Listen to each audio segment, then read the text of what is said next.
But the scribes and Pharisees and elders, having gathered together with one another, having heard that all the people were murmuring and beating their breasts, saying that if at this death these very great signs happened, behold how just he was, feared, especially the elders, and came before Pilate, begging him and saying, "Give over soldiers to us, in order that we may safeguard his burial place for 3 days, lest, having come, his disciples steal him, and the people accept that he is risen from the dead, and they do us wrong." But Pilate gave over to them Petronius, the centurion, with soldiers to safeguard the sepulchre. And with these the elders and scribes came to the burial place, and having rolled a large stone, all who were there, together with the centurion and the soldiers, placed it against the door of the burial place. And they marked it with 7 wax seals. And having pitched a tent there, they safeguarded it. But early when the Sabbath was dawning, a crowd came from Jerusalem and the surrounding area in order that they might see the sealed tomb. Now, I am sure that my attentive listeners will recognize that that passage I just read to you did not come from the Bible. Oh, it may sound a lot like a story from the Gospel of Matthew, but it is not quite right. It is, in fact, a passage from the Gospel of Peter. The Gospel of Peter is an ancient Christian gospel that had gone missing for centuries until an extended passage from the gospel was dug up in Egypt about a century ago. The gospel itself, scholars agree, was not written by the Apostle Peter, but by someone else pretending to be Peter. Most scholars also agree that the gospel is pretty much dependent upon other gospels that we have in the New Testament, most particularly the Gospel of Matthew. But it is a fascinating read nonetheless. I wanted to read that particular passage from the Gospel because the author does something very interesting. The other Gospels speak of Roman soldiers as part of the story around the crucifixion and burial of Jesus. The Gospel of Mark speaks of a centurion who stood under the cross of Jesus as he died and famously declared, "This was truly the Son of God." And the Gospel of Matthew, much like we see here, speaks of soldiers who appear to be Roman soldiers who are assigned to guard the tomb of Jesus. But the Gospel of Peter does something unique. It chooses to give a name, the name Petronius, to one of these Roman soldiers. It names a centurion as Petronius. And I get it. I get it because I have done it dozens of times on this very podcast. When you are telling a story, and especially trying to make a dramatic tale out of some story as important as the crucifixion, it always helps to give your anonymous character a name. It helps to make that character relatable, and it lends verisimilitude to your story For this reason, I am constantly looking through lists of ancient Hebrew names to find one to give to one of my characters. So the writer of the Gospel of Peter does the same thing with a random Roman in the story. So what? But what if he didn't choose a random name? What if he chose a very real name of a very historical person and did it in order to say something very particular about the death and resurrection of Jesus?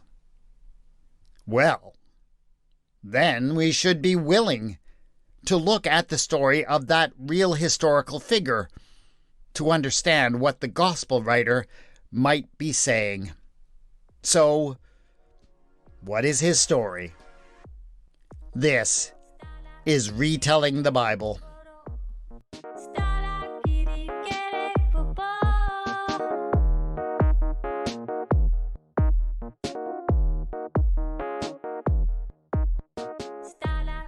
Episode 7.7, Petronius's Very Bad Weeks.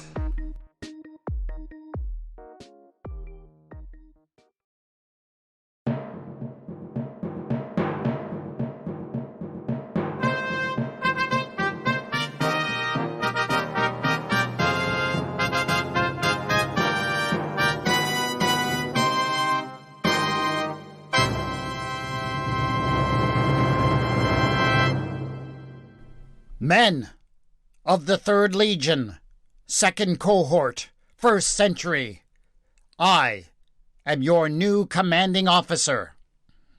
My name is Publius Petronius. I command you in the name of the Emperor Tiberius Ave Caesar. Aye! At ease, men. Now, I know that most of you are new to the province of Judea. Some of you just got off the boat from fair Italia. So I want to tell you a few things about this hellhole that you've landed yourselves in. Judea is, without a doubt, the worst place that you will serve during your entire military careers. You will hate every day of service in this province. You will beg me to transfer you someplace else, any place else. What is wrong with Judea? It is not the countryside. It can be beautiful, though it is very dry, and water rations will be tight. No, it is not the land. It is the people. They hate you. They think that you don't belong here. But you are the soldiers of Rome, and Rome goes wherever it bloody wants. The Judeans are also crazy. Absolutely nuts. They do not have gods like the civilized people of the world do. In fact, you won't find a single statue to a single god in the entire province. Not even to the emperor. Can you imagine that? All we do for these ungrateful barbarians, and they won't even bow down and worship the emperor. No. They worship this god that you can't even see. I know. It's hard to believe in this day and age. But there you have it. So, day in and day out, these Judeans will stare sullenly at you. Will only do what you tell them to do when you threaten them. Whatever they can get away with, that will make your lives miserable, they will do. And that's most of the time. Oh, but not this week. This week is special. This is the beginning of what they call Passover week in Jerusalem. One of the interminable festivals that these people celebrate.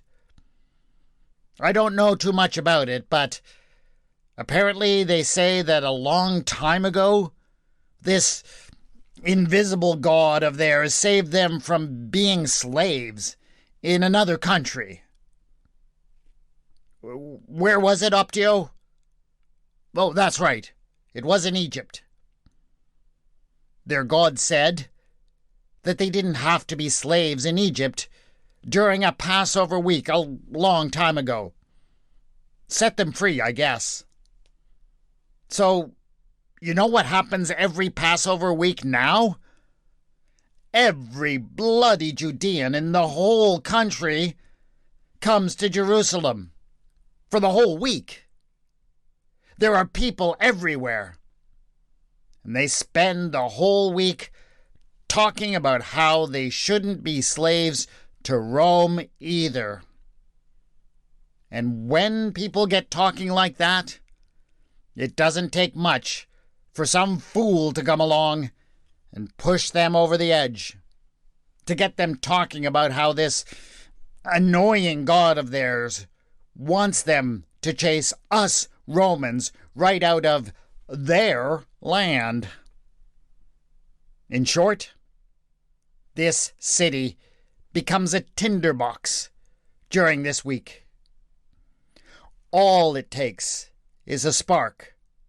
Some idiot coming along preaching revolution, and you will have a very bad situation on your hands. Now, our loyal procurator, Pontius Pilate, Ave Caesar, Ave, knows all of this very well. And so, for several years now, he has ordered extra troops to occupy the city during this week. This year, you are those troops. Your job, first and foremost, is to be disciplined, orderly, and absolutely menacing. You are to make these people, who only seem to understand brute force, see that they will be in a world of hurt if they so much as breathe wrong in your presence. You are Rome's best. Your armor will shine. You will be in perfect step. You will respond with immediate brutality to the slightest provocation. You will make these people fear you and even admire you in spite of themselves. And now, soldiers of the 3rd Legion, 2nd Cohort, 1st Century, attention! You will proceed to march in an orderly fashion through the west gate of the city to occupy it. Right, turn! By the right, quick march!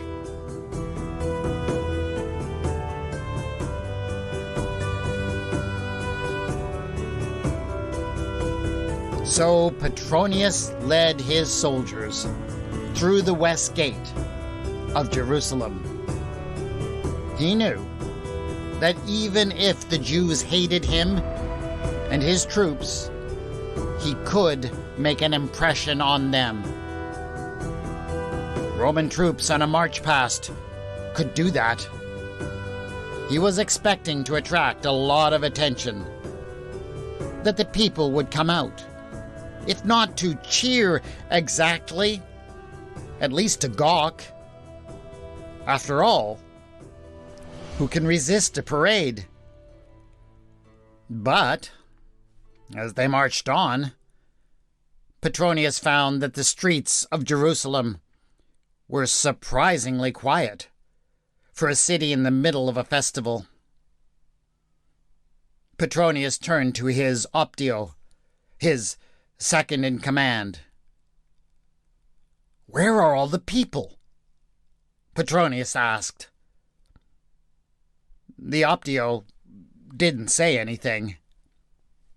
He just raised his eyes to look out across the city to the far side of the Temple Mount, where you could just see the road that led down from the Mount of Olives to the east gate of the city. Petronius followed his gaze, and his eyes widened in surprise. The hillside was alive with people, and they were waving palm branches and cloaks and obviously making a great deal of noise, though he could hardly hear it from here.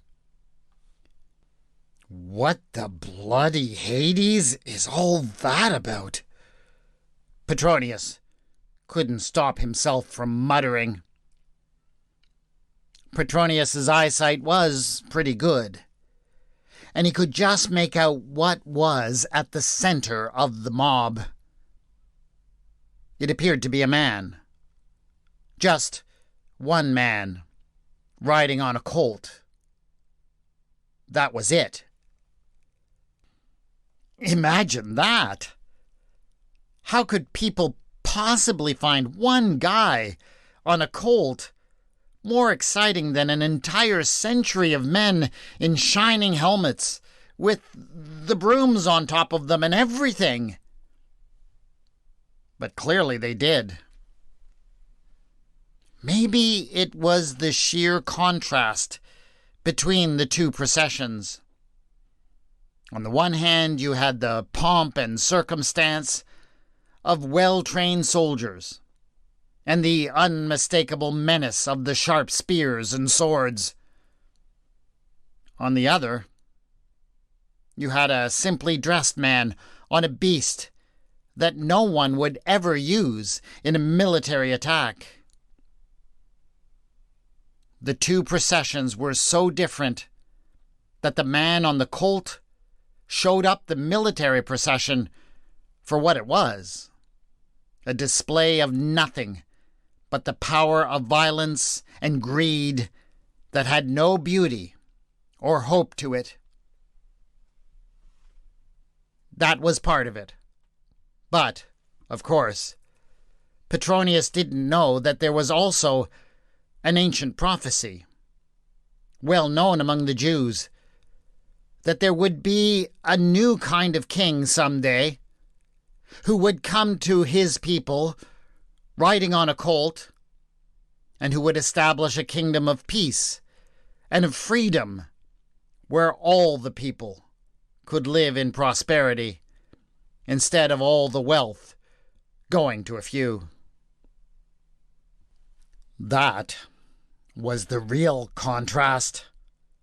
The kingdom of God against the empire of Caesar. Petronius may not have understood all of the symbolism in what he saw, but he understood enough to know that he dare not allow this kind of thing to go on much longer.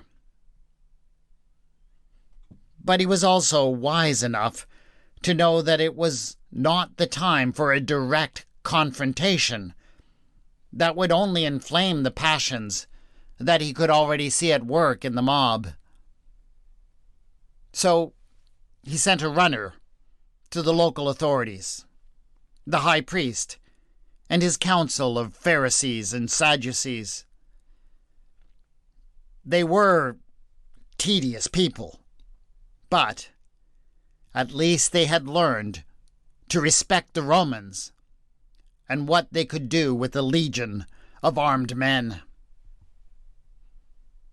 They would do what he asked.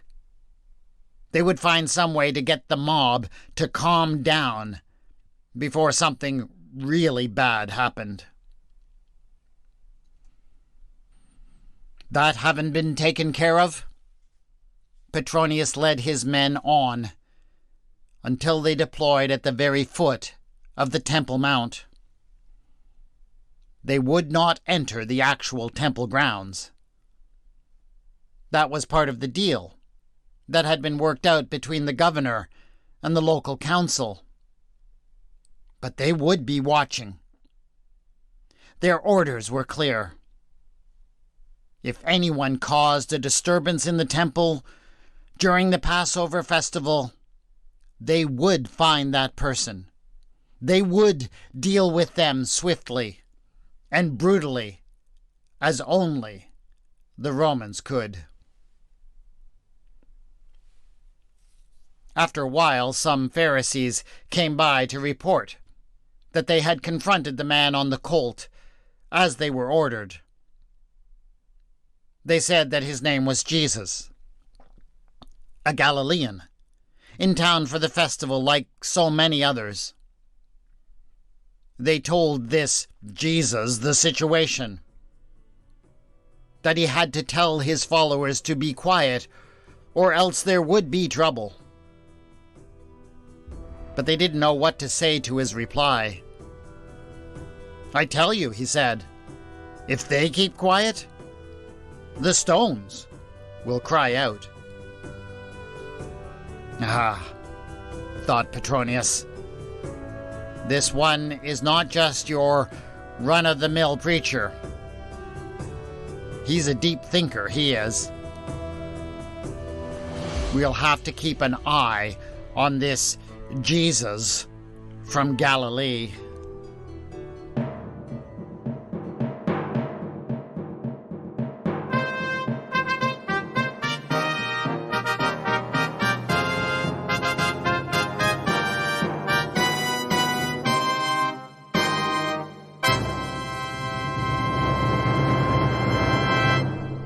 Men of the 3rd Legion, 2nd Cohort, 1st Century, Ave Caesar! Ave! Men, at ease. It's been an interesting week. Well, interesting would be one word for it. I guess I told you that Judea would not be a picnic. You didn't believe me, but your old centurion, Publius Petronius, does know a thing or two. But we've done our duty, done everything that Governor Pilate asked of us and more. We've kept the peace in the city, kept the rabble who live in this place from expressing their treason against the empire and the emperor. And when some foolish sod went too far and created a disturbance in the temple, actually disrupting the sales of the sacrificial animals on one of the busiest days of the year, we did what had to be done. We couldn't go into the temple, of course. That would have started a riot. But as soon as we could get him alone, we took him in. But the thing is that he didn't seem like your ordinary, everyday, run-of-the-mill insurgent. He didn't fight back. He didn't even struggle. Worst of all, he wasn't even afraid of us. Everyone is afraid of us. We are the legions of Rome, but not him. There were times when it seemed as if he was almost sorry for us. We ferried him around while the governor and his friends here decided how exactly they would deal with him, as if there were ever much question about it. And then yesterday, who should be called on to take him and a few other rebel scum out to crucify them but the men of the 3rd Legion, 2nd Cohort, 1st Century. Now, I have heard the rumors that have been spreading around in the ranks. Don't you deny it. I know everything that is said in those tents. It is being said that when that man died, and I was standing there on guard at the foot of his cross, I said something like that he must have been the Son of God. Well, I do admit that I said it, but I was caught up in the emotion of the moment. There was something about how he died that made it seem like the world was upside down. But only for the moment. I'm over it now. To call such a man a son of God would be an act of treason. For there is only one son of a god that a Roman soldier owes allegiance to, and that is Tiberius Caesar, son of Augustus, the god. It was just that this man got me so confused that for a while I forgot myself. But now that he's been taken care of, I'll be fine. He's in his tomb, and all of the disturbing ideas that he brought with him can rot in there with him. Rome has triumphed, as it always does. Peace and order, as defined by the emperor, is the victor. And the man's tomb can stand as the symbol that nothing will ever change that. And that brings me, men, to our new assignment. Quiet in the ranks. I know that a lot has fallen on you in the last few days, but we have been ordered to guard the tomb of this man. Now, we Romans are a superstitious lot. It is a bad omen to be assigned to work the graveyard shift.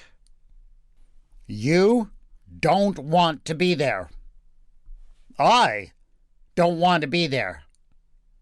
But we are men under authority, and we do what we are told. I have to wonder, though, why they think this is necessary. They say it's because they want to make sure that this man's followers don't steal his body and claim some sort of divine miracle. But that is ridiculous. I've never seen such a lost, dispirited bunch of losers. They didn't even dare to show their faces at his crucifixion. And there's supposed to be a danger that now they're going to pull off a daring robbery of a corpse?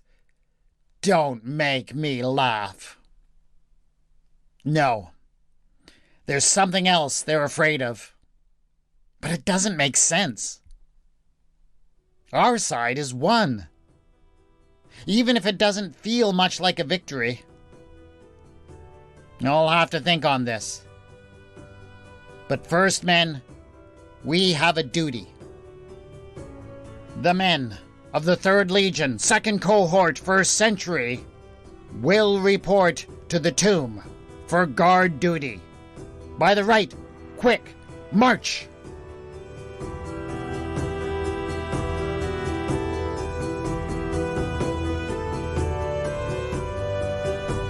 Centurion Petronius surveyed the tomb. A hole burrowed into the side of a hill, its entrance now covered with a massive stone that it took 10 of his men to roll into place.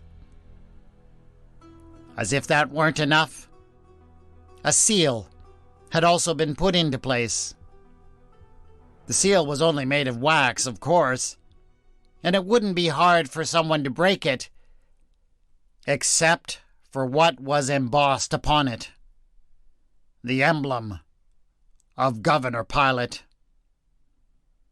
As such, it indicated that to break that seal was to challenge the authority of the governor, and ultimately of the emperor, Tiberius Caesar himself.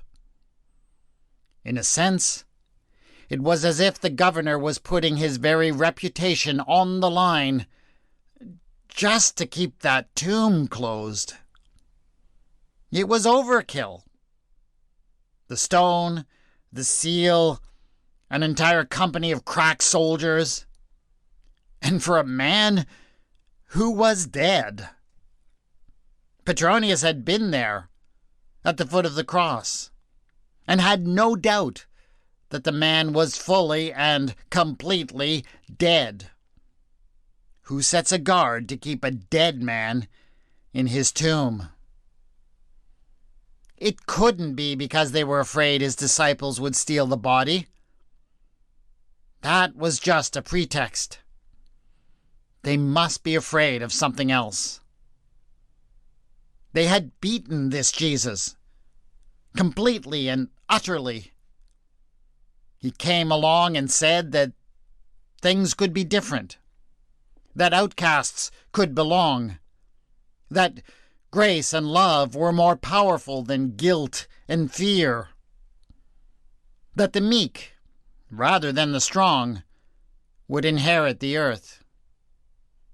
He said that people didn't have to live in the empire of Caesar if they didn't want to, that they could live in the kingdom of God instead, a kingdom that belonged to the poor. And, get this, he said that those who trusted him could even have eternal life.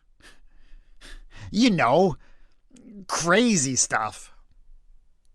But by crucifying him and putting him in this tomb, the empire said no to all of those dangerous ideas.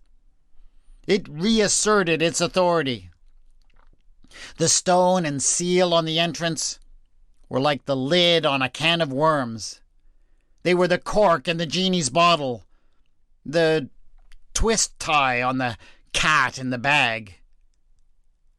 That's why it mattered.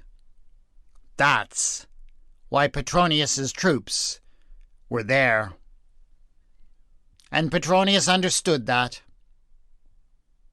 He made every arrangement that he could. Surely nothing in heaven or on earth could possibly disturb the entrance to that tomb. He took one more circuit of the sentries he had set.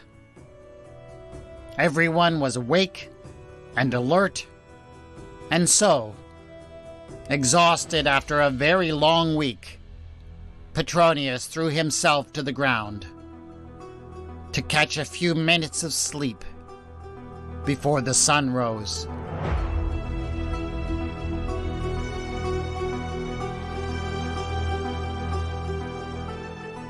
"7 years later, Petronius was still haunted by what had happened as the next morning dawned. He's awakened suddenly when the earth shook. The men who had been assigned to him to watch the tomb were all in confusion. What many of them reported subsequently simply hadn't made any sense. He never managed to make rational sense of what had happened. And eventually he concluded that whatever it was, it had been a kind of a vindication of what he had seen when the man had died. Just seeing that spectacle of a man being willing to put his own life on the line for the sake of a whole people, not fighting back, not even resisting, had stayed with him. Yes, having muttered at the cross that he was the Son of God or something like that, might have been a ridiculous, not to mention treasonous, thing to say, but he couldn't shake the idea that there was something divine in such an act. He especially couldn't shake that idea in the light of what he was dealing with right now. Petronius's career had kind of taken off over the last 7 years. He advanced to previously undreamed of heights, As a man of senatorial rank, he now ruled over the province of Syria. But political success was not always all that it was cracked up to be. The legions always used to joke about the madness of Emperor Tiberius back in the old days. They used to think that there couldn't be a worse emperor, but it turned out that there could. The new emperor, Gaius Caesar, had brought nothing but trouble to those in positions of authority. The men of the army had a nickname for him. Back when his father had been leading the army in Germany, the troops there had adopted the little boy as a kind of a mascot. One day, when Gaius had been playing with some off-duty soldiers, tromping around in their outsized army boots, they started calling him Little Boots, Caligula in Latin. The name stuck. But what had been so endearing in a little boy was no longer quite so amusing in a man. In many ways, though he ruled the known world, Caligula was still that little boy, stomping around in outsized boots. He would certainly never fill his father's sandals, much less those of his great-grandfather Augustus. His immaturity was particularly on display of late. He was especially touchy when he felt at all slighted, and he was definitely feeling really slighted lately by the Judeans. As emperor, Caligula was worshipped as a god by the peoples of the empire. All of them, save one. The Judeans stubbornly refused to give to their imperial master this simple and polite recognition, for they insisted that they would serve no other god than their own. Augustus and then Tiberius had both been wise enough not to press this issue. Knowing how troublesome the Judeans could be, they had tolerated this little quirk of theirs. But Caligula was different. In a fit of impatience, he had only just sent an order to Petronius, the man in charge. The emperor's command was that a statue of the god emperor must be erected among the Judeans, and not just any place. It must be given a place of honor within their great temple at Jerusalem. Petronius knew that this was a bad plan, that it would only lead to disaster, but what could he do? He was a man under authority. He could only follow orders. And so he was taking delivery of the statue and laying plans to take it to Jerusalem. And because he was no fool, he had ordered up 4 legions to accompany him.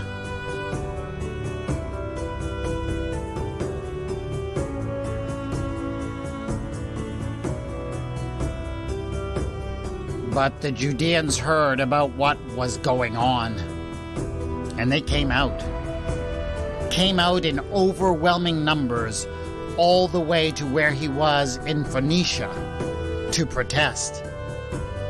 They were there in their thousands. He dared to say in their tens of thousands. And they were all crying out that they would not tolerate such a thing. One day, Petronius went out to them. He cautioned them, Don't you realize what you are doing? To resist Caesar in this thing is to make war against all the might of Rome. You are not ready for the great wrath and power that will be brought down around you." But the people cried out that they would not fight. They would not make war against the power of Rome. They would die before seeing their laws transgressed. And then Petronius witnessed something that he never imagined he would see in all of his life. One by one, the various families, groupings, and tribes of the people fell upon their faces, and they bared their throats. They promised that they would not resist. His legionaries were welcome to slaughter all of them.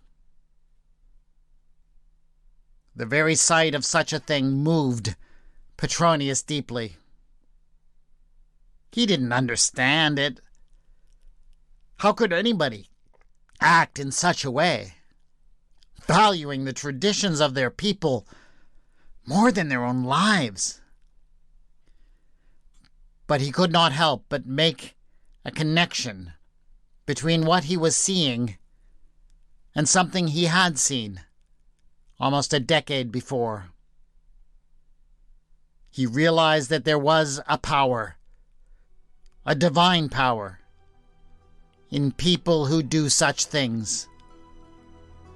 He realized, all of a sudden, that he was dealing with a power that was greater, perhaps, than all the legions of Rome. That was a realization that shook him to the core.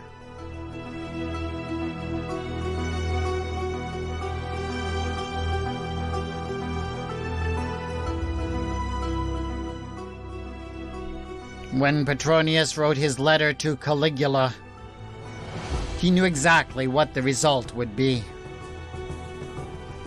One simply doesn't say no to an emperor.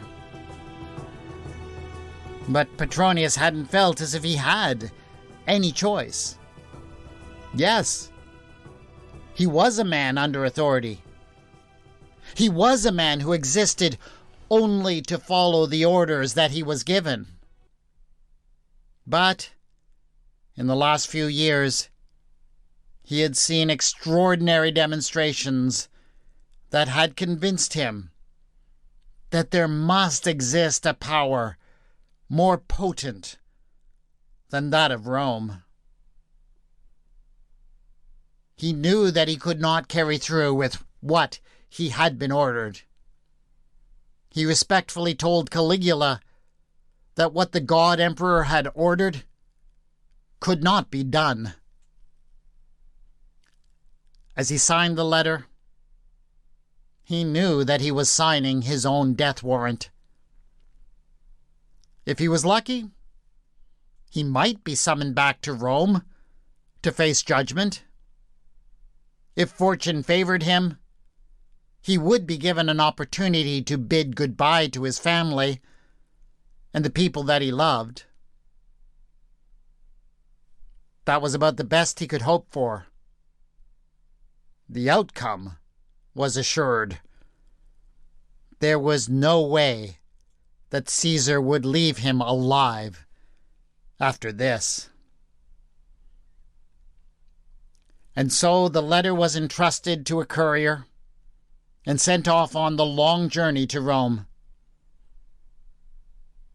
It was weeks before Caligula received it, but when it was read for him, his anger burned as hot as if Petronius had only just defied him.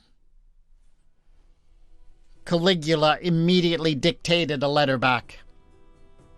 It was short and to the point. He informed his servant that he expected him to die at his own hands immediately upon receiving the emperor's response. The letter was sent using the emperor's fastest courier from the first ship to leave the harbor.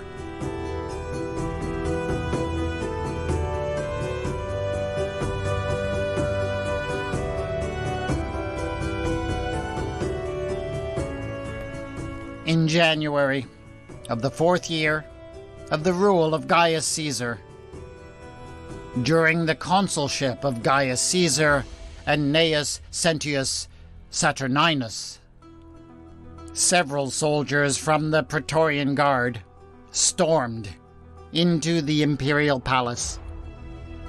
They took Gaius Caesar, who was apparently shaking in his little boots, and killed him. It seemed that Caligula had finally gone too far in his tyranny and foolishness, and somebody decided that he needed to be stopped. When the dust finally settled after the night of slaughter, the members of the Senate looked around for someone to save the empire from total chaos, and they finally chose the only family member still standing, Claudius Caesar. He was hailed as emperor.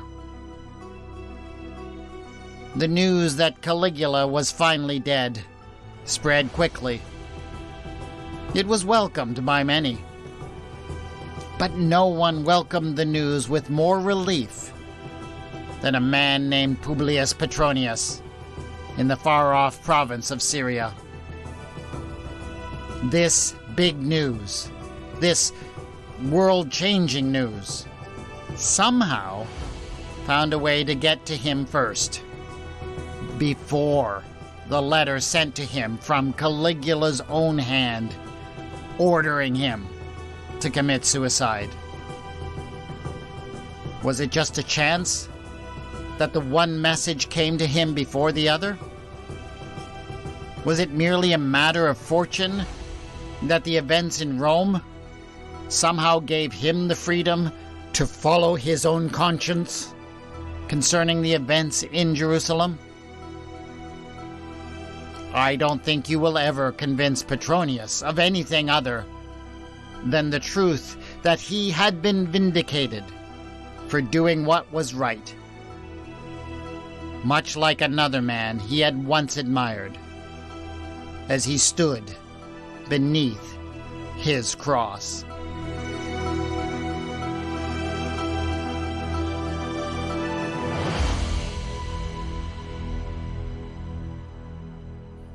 I feel as if I ought to be clear about a few things. I do not think that the centurion who stood underneath the cross of Jesus and might have been carried away by the events that he saw that afternoon was the same man who, about 7 years later, saved the Jewish nation from a conflagration that might have destroyed it there and then by refusing to do what Caligula had ordered him to do and installing a statue of the emperor in the temple in Rome. The idea that a Roman official could have gone from a rank of centurion to legate in such a short period of time, if at all, makes it seem quite unlikely. I'm not even sure that the writer of the Gospel of Peter thought that such a thing was possible. But I do suspect that he was a great admirer of Legate Publius Petronius and the extraordinarily courageous thing that he did. And I do suspect that, because of that, he decided to give his hero a cameo in his account of the death and resurrection of Jesus. I just thought that that was a very interesting, dramatic touch, and I decided to take his cue and expand that cameo and see where it led me. I hope you enjoyed the journey, and that it maybe gave you a bit of a different perspective on how the events surrounding the death of Jesus, as told in the Gospels, could have been seen and understood by the people who were part of the occupying force that was stationed in Judea in those days. That is it for this episode of Retelling the Bible. Please subscribe so you can get the next episode in a couple of weeks. And do leave a review on your podcast provider to help other people find and appreciate this podcast. The episode featured the music Da and Running Fanfare by Kevin MacLeod and Skaga by Alexander Nakarada. The music is licensed under the Creative Commons and can be found at filmmusic.io. You can contact me on Twitter at Retelling Bible and on the Facebook page Retelling the Bible. Show notes for this episode have been posted at retellingthebible.wordpress.com. Thanks again to my awesome Patreon supporters who back this podcast. If you'd like to join them or discover the benefits they receive, go to patreon.com/retellingthebible. This is Retelling the Bible, and I have been your storyteller, W. Scott McCandless.